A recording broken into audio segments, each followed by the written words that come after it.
또 여러분이 예배 드리는 중에 또 저 사람이 왜 마스크 꼈나, 그 저 미리 말하고 궁금증을 해소하고 갈게요. 여기 원래 전배로 갔어요.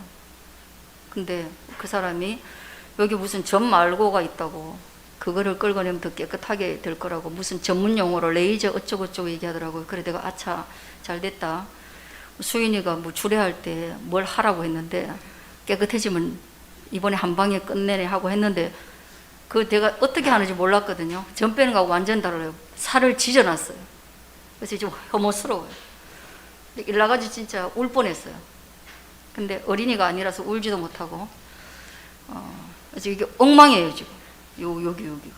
그래서 제가 조그마한 테이프를 붙여야 되는데, 이제 또 성격이 그게 못 돼서 이만한 거 그냥 덕 붙여놨어요. 아예 안 보이라고. 예. 진행 중입니다. 얼마나 좋아지나 한번 봐야 되겠다. 아유, 불로 다 지져놨어요. 여러분 하지 마세요. 예. 주례를 하더라도 안 해야 되겠어요. 예. 자, 근데 너무 잘하는 말씀이에요, 그죠? 예. 예수님이 기적을 행하신 이야기에 대해서요, 요한복음에서는 7가지 기록을 하고 있어요. 근데 이 기적은 사실은 테라스 이런 차원의 우리가 말하는 일상에서 일어나지 않는, 그래서 간단하게 문제 해결을 하는 그런 반전을 이루는 기적이 아닙니다. 이 기적은 세메이아라는 단어를 사용하는 것을 통해서 뭔가 다른 의도가 있음을 이야기하는 거예요. 이 기적 자체가 목적이 아니라 기적을 통해서 뭔가를 이루려고 하는 숨은 의도가 있는 겁니다. 그것을 가리켜 성경은 굳이 기적이라고 말하지 않고 표적 이렇게 이야기를 합니다. 표적. 마음에 드는 이성과 대화할 때 여러분 그 이성의 호감을 살 수 있는 가장 대표적인 게 뭐겠어요? 말할 때 눈을 잘 쳐다보고 자주 웃어주는 겁니다. 별로 안 웃긴 얘기를 해도 하고 웃어주는 거예요. 그러면 이 호감도가 굉장히 상승합니다. 그러면 이 웃음이 목적이 아니잖아요. 그죠? 호감을 얻는 게 목적이에요. 공무원들은 우리에게 생각보다 불친절합니다. 특별히 어렵고 까다로운 허가의 문제를 다루는 공무집행인들은 훨씬 더 불친절해요. 이유는 불친절해서 우리의 마음을 상하게 하려는 게 아닙니다. 그 허가의 조건이 까다롭고 위험도가 있고, 그리고 그 허가의 조건을 정확하게 충족하지 않으면 나중에 이후에 일어날 사건들이 아주 지대하기 때문에 그렇게 의도적으로 딱딱하고 불친절하게 대함으로 준비도를 높이려 하는 의도가 있어요. 그런 것들은 일상에서 우리도 모르게 어떤 하나의 다른 사인을 주는 거예요. 그게 7개가 기록되어 있는데, 오늘 가나의 혼인잔치에서 물이 포도주가 되게 한 것은 그 첫 번째 기적에 해당합니다. 저 코로나 때도 마스크를 안 껴갖고 잘못하면 죽을 수 있겠어요. 너무 이거 호흡이 딸리네요. 벗을까요? 네? 벗을까요? 좀 혐오스러운데. 왜 7개를 보여주셨냐 하면요, 7이라는 것은 성경에서 여러분 완전수를 얘기해요. 7개를 기록했으면 그 외에도 엄청나게 많은데 이 7개가 모든 것을 대변해 줄 만하다. 내가 7개 정도 보여줬으면 완전히 다 보여준 거다. 이런 의도가 있어요. 하나님의 수가 3이에요. 모든 종교에서 신성을 의미할 때 숫자적으로 3을 표시합니다. 그러면 인간의 수는 뭐냐? 4예요. 그래서 인간은 사방을 보는 존재, 그리고 사방팔방 이렇게 얘기하면 사람이 사는 곳의 전부를 의미해요. 그래서 하늘의 수 3과 땅의 수 4가 만나면 완전함을 이룬다라는 의미가 있어요, 성경에서는. 그래서 하나님과 인간의 연합이 완전을 이룬다는 거예요. 그래서 7을 완전수라고 하고 기적을 7개를 보여줍니다. 이 기적을 보면 전부를 보는 것이에요. 그래서 가나 혼인잔치는 물이 포도주가 되는 것을 통하여서 마치 새로운 것에 대한 출범, 시작입니다. 요한복음에서 마지막으로 보여주는 기적은 뭐냐? 그거는 나사로가 죽었다가 살아나는 부활입니다. 중생과 새롭게 태어남과 부활이라는 것을 통해서 죽은 자가 살아나는 것, 이걸 첫째와 마지막에 배열하는 것을 통해서 모든 하나님의 나라, 구원의 메시지인 표적을, 사인을 우리에게 알려주는 겁니다. 그 첫 번째 이야기를 저와 여러분이 지금 나누는 거예요. 사흘째 되던 날 갈릴리 가나에 혼례가 있다. 그래서 이 기적의 이름을 가나의 혼인잔치라고 해요. 가나라는 단어는 성경에서 지도상에 어디인지 정확지가 않습니다. 왜 정확지 않은가? 그 이름이 많으니까요. 요한이라는 이름도 많고 예수라는 이름도 많고 지명적으로 가나라는 이름도 많습니다. 갈대가 많은 동네를 칭해서 가나라고 하니까 우리나라로 치면 무슨 배밭골, 가시나무골, 그 다음 저희 동네로 치면 버드나무골. 버드나무 많으면 그냥 그 동네 이름이 버드나무골인 거예요. 가나는 그런 의미에서 정확한 위치를 지금은 알 수 없지만 그러나 거기에서 잔치가 있었는데요. 누구의 잔치인지, 혼주가 누구이고 신랑 신부가 누구인지는 기록이 안 돼 있어요. 여러분, 결혼식에서 제일 중요한 게 주인공이 누구입니까? 네? 청첩장에서 제일 큰 글씨로 인쇄되어 있는 게 누굽니까? 주례자입니까? 아니에요. 누구예요? 예, 신부? 예, 신랑 신부예요. 근데 신랑 신부의 이름이 기록이 안 된 걸 봐서는 결혼 이야기를 하고 싶은 의도가 아닙니다. 누구의 결혼식인지는 지금 중요하지 않은 거죠. 그러나 예수님과 예수님의 어머니가 초청을 받은 걸 봐서는 예수님의 친인척이거나 아주 가까운 동네의 사람일 가능성이 대단히 높습니다. 초대받았기 때문이죠.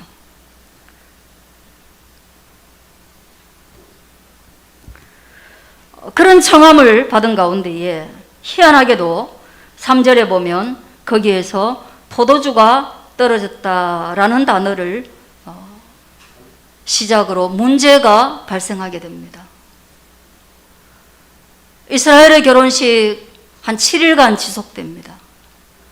예전에 제가 어렸을 때 한국의 결혼식도 바숫는 날, 이바지하는 날부터 시작해서 뭐 이렇게 하다 보면 친인척들이 거의 한 3일 정도는 결혼하는 집에 머물러 있었습니다.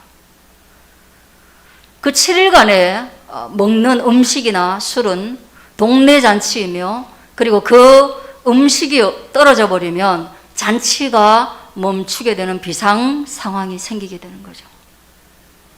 그리고 잔치에 음식이 떨어지고 나면 이거는 사실상 준비도가 떨어지게 돼 흉이 됩니다.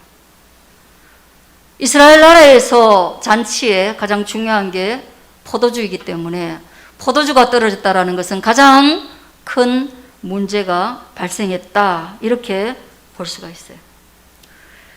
예수님의 어머니가 그걸 알았죠. 잔치 벌이는 사람과 굉장히 가까운 관계라는 것을 기본적으로 알 수 있습니다. 그냥 부조만 아는 사람은 그 집에 밥이 떨어졌는지, 초대권이 어떻게 됐는지, 답례품은 잘 받아가고 있는지, 그 다음에 사람들은 좌석에 착석했는지, 그런 관심 하나도 없어요. 아무 관심이 없어요. 그러나 마리아가 그것을 알았다는 것은 훨씬 더 측근이거나 가까운 거리에 있었다. 마리아가 문제에 대해서 인식하고 고민이 된 거예요. 그러나 자기가 지금 해결할 수 있는 상황은 아닌 겁니다. 그리고 우리가 문제를 인식하는 것은 대단히 어려운 일이 아닙니다. 우리는 살아가면서 뭔가 정말 똑 떨어지는 상황, 그리고 이것이 없으면 나에게 위기가 되는 상황, 그리고 이 문제를 들고 갈 곳이 없는 상황, 의논할 대상이 없는 상황을 우리는 자주 마주하게 됩니다.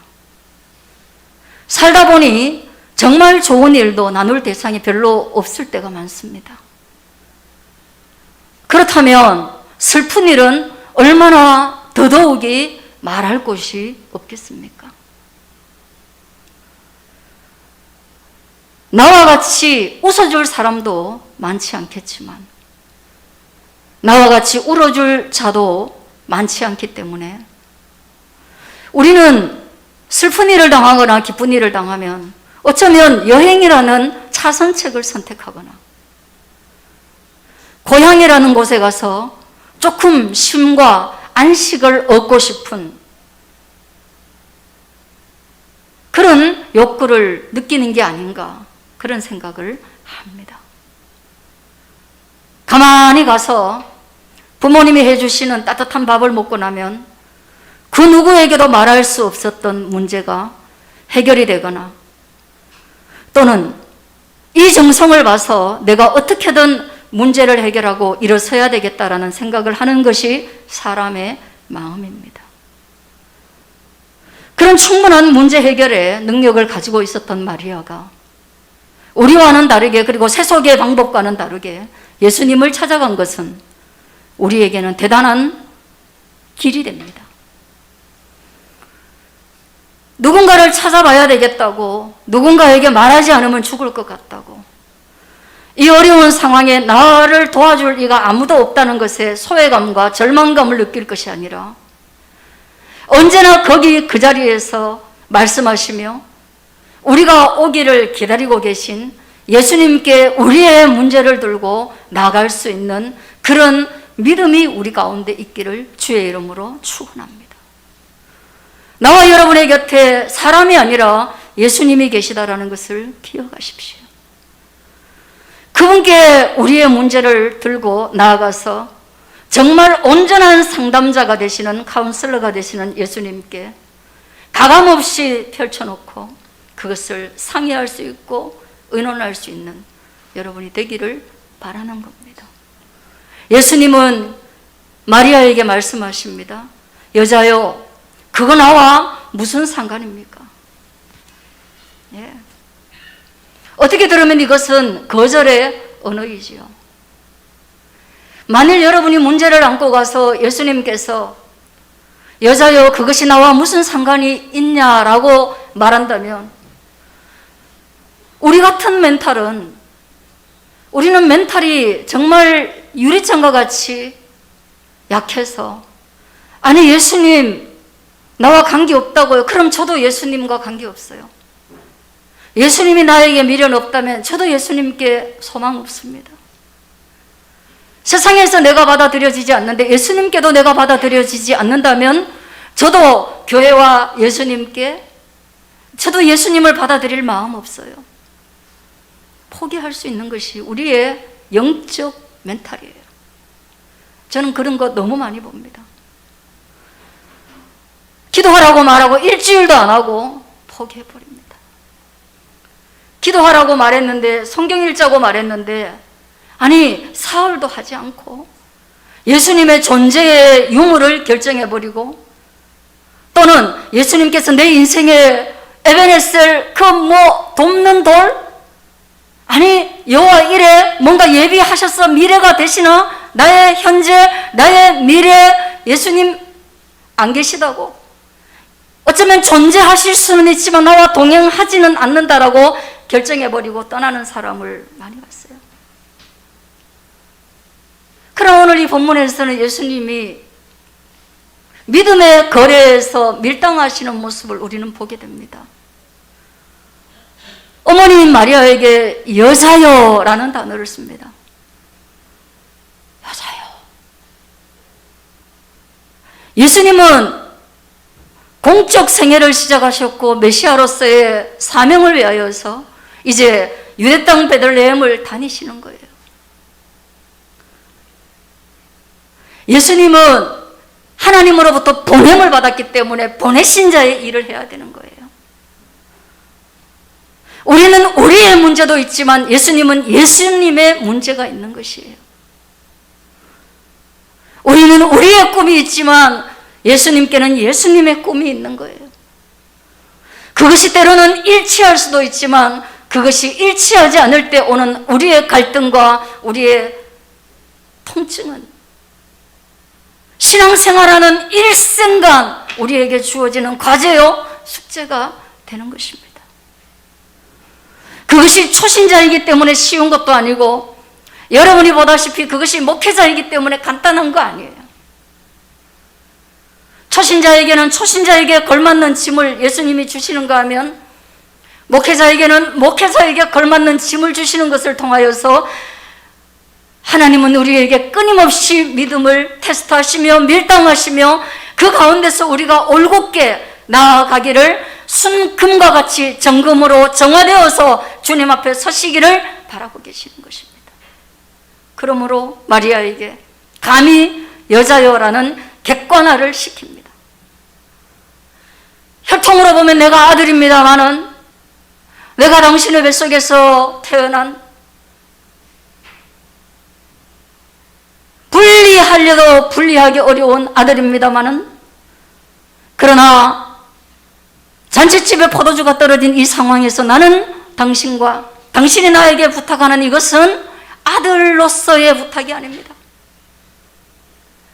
마리아도 아들로서 부탁한 거 아니에요.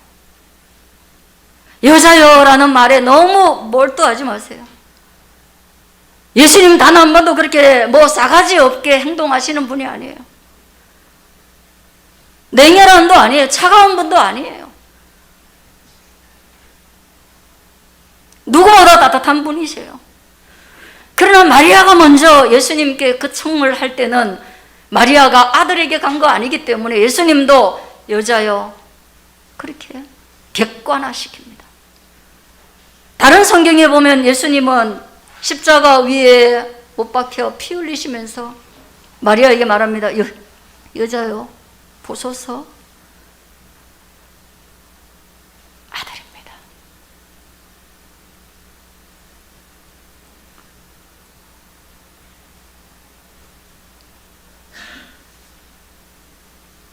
피 흘리는 나무에 달린 예수님을 보면서 진짜 아들이기만 했다면 마리아가 어떻게 그 자리에 서 있을 수 있겠어요? 그러나 메시아로서의 당신을 드러내시고,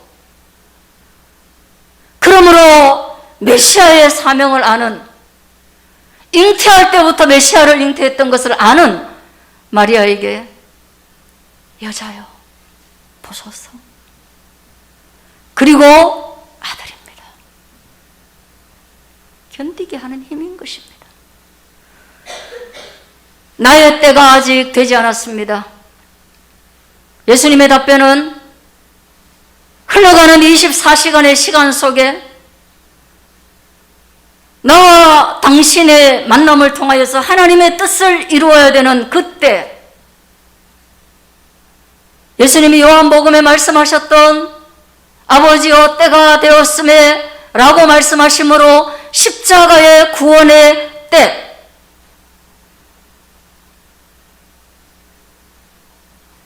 시간과 시간, 만남과 만남 속에서 하나님의 거룩하신 뜻을 이룰 그럴 타이밍이 아닌데 왜 나에게 부탁합니까? 그렇게 거절하는 게 정말 때가 되지 않아서일까? 정말 하나님의 일이 아니라서일까? 예수님의 일이 아니라서일까? 그렇지 않습니다. 가나안 여인이 예수님께 우리 딸 좀 고쳐주세요 라고 말했을 때 예수님이 나는 이스라엘의 잃어버린 양을 위하여서 보냄받아서 이스라엘을 위하여 일하는 사람이지 이방 여자를 위하여 일하는 사람이 아니야 라고 거절했습니다. 그러나 그 여자가 이해 맞습니다. 걔들도 나는 이스라엘이 아닌 이방인 걔들입니다. 그러나 걔들도 주인의 상에서 떨어지는 부스러기를 먹지 않습니까? 부스러기의 은혜라도 있다면 저에게 주시면 저는 그 부스러기만 먹는 것으로도 내 인생은 만족할 수 있습니다. 이 땅에서 내가 알곡을 먹어본 적이 없어요. 주는 내가 쌀밥 먹어본 적 없어요. 그러나 꽁보리밥이라도 나에게 주실 게 있다면 나는 그것으로 허기를 채우겠습니다. 영적으로 부스러기라도 주신다면 나는 그 부스러기로 내 인생을 채우겠습니다. 우리는 그런 상황을 많이 만나요.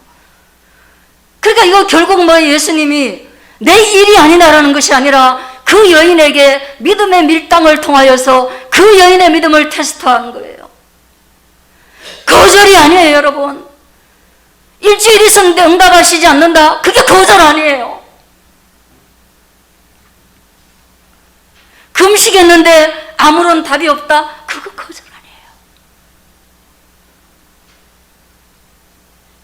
그게 거절이 아닌 것을 안 게 마리아예요. 마리아의 위대함은 거기에 있습니다.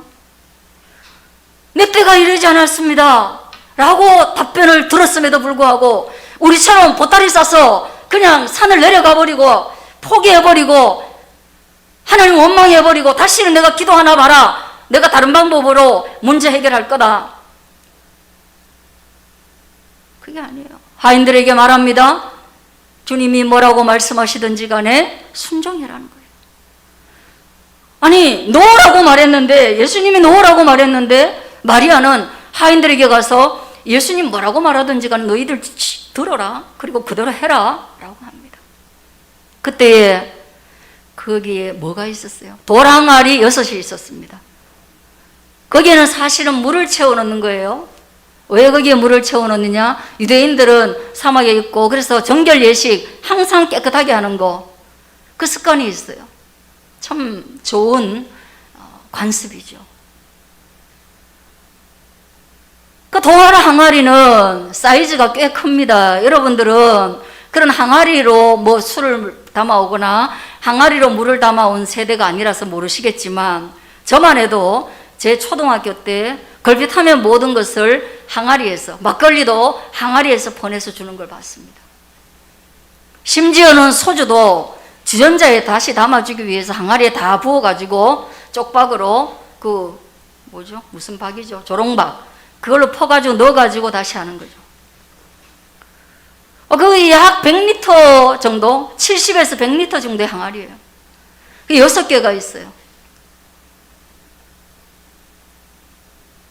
거기에 물을 채우라고 합니다.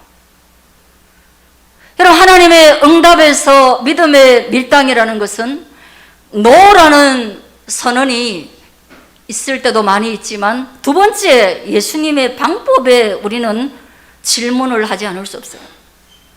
아니 예수님의 방법은 우리의 방법과 달라요. 항아리에 물을 채우라는 것은 포도주를 새롭게 공수해 주는 것과는 거리가 먼 방식입니다. 그런데 놀랍게도 이 종들이 즉각적으로 거기에 순종합니다. 가능하시겠어요? 가능하시겠어요? 예수님의 방법을 여러분 순종하실 수 있겠어요? 정말 순종하기 어렵습니다. 예수님의 방법은 너무나 미련한 방법, 십자가의 방법도 미련한 방법.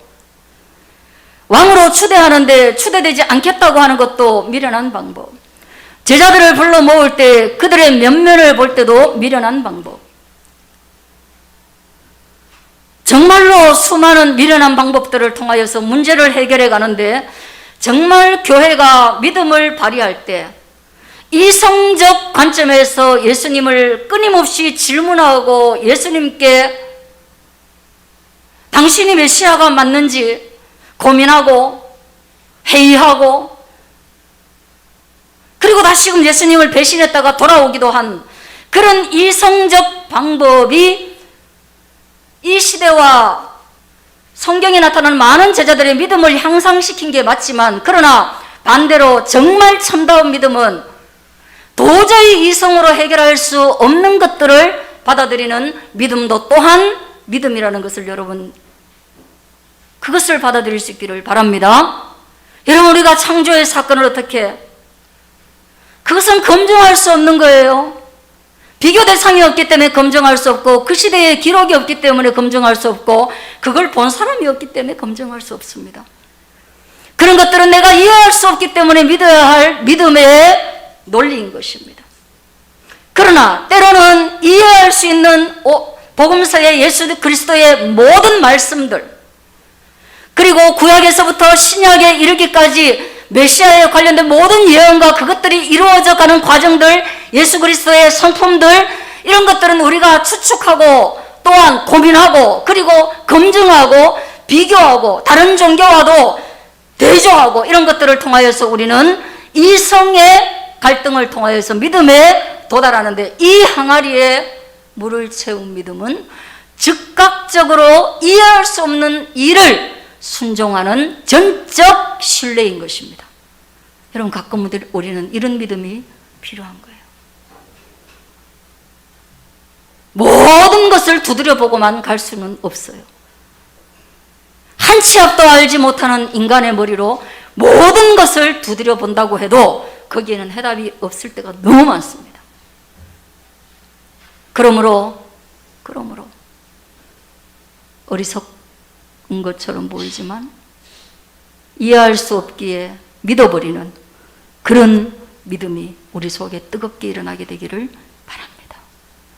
그리고 갖다 주니까 연회장이 뭐라고 하냐 하면, 야, 첫 번째 낸 것보다 훨씬 더 맛있는 포도주가 나왔네. 배부른 상태에서, 가장 배부른 상태에서 마지막에 스테이크를 내는 사람은 멍청이에요. 술도 마찬가지입니다.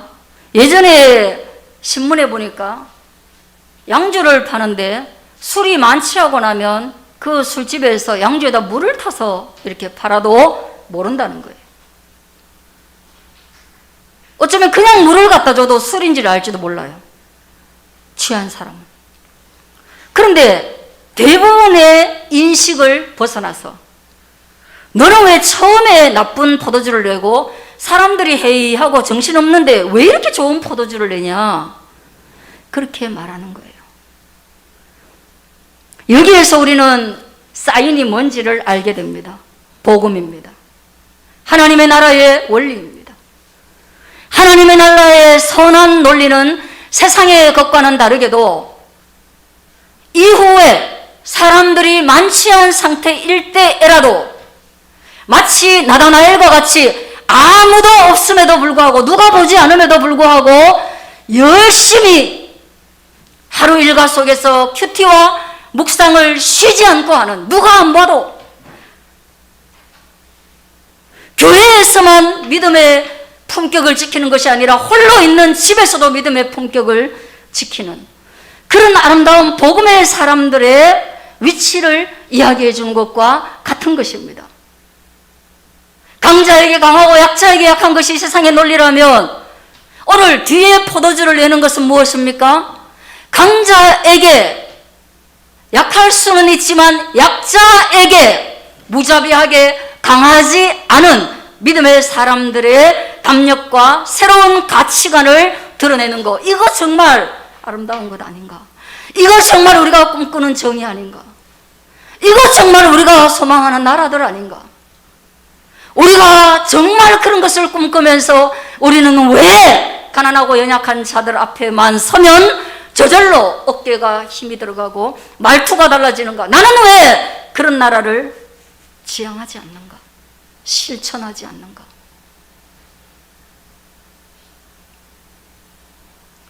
그리고 또 하나, 더 나은 포도주라는 것은 율법보다 나은 복음의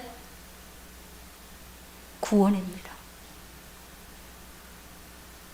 예수 그리스도 이전에는 율법이라는 것은 예수 그리스도에게로 가기를 꿈꾸는 자들에게 길을 내는 거라면, 희미한 길을 내는 거라면, 예수님은 우리의 구원을 완벽하게 하는 율법의 완성이 되기 때문에 포도주로서도 비유한다면 완성된, 더 완벽하게 숙성된 포도주, 그것이 바로 율법을 능가하는 복음인 것입니다. 할렐루야.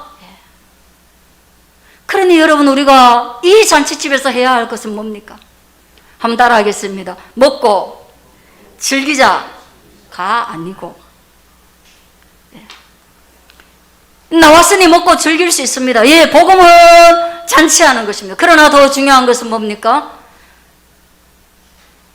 이 혼인잔치에서 우리가 해야 할 것은 예수 그리스도와 신랑 신부가 되는, 우리 모두가 예수님의 신부가 되어서 그분과 혼인의 관계를 맺는 것, 그 관계를 맺는 것을 통하여서 믿음의 순결을 지키는 것.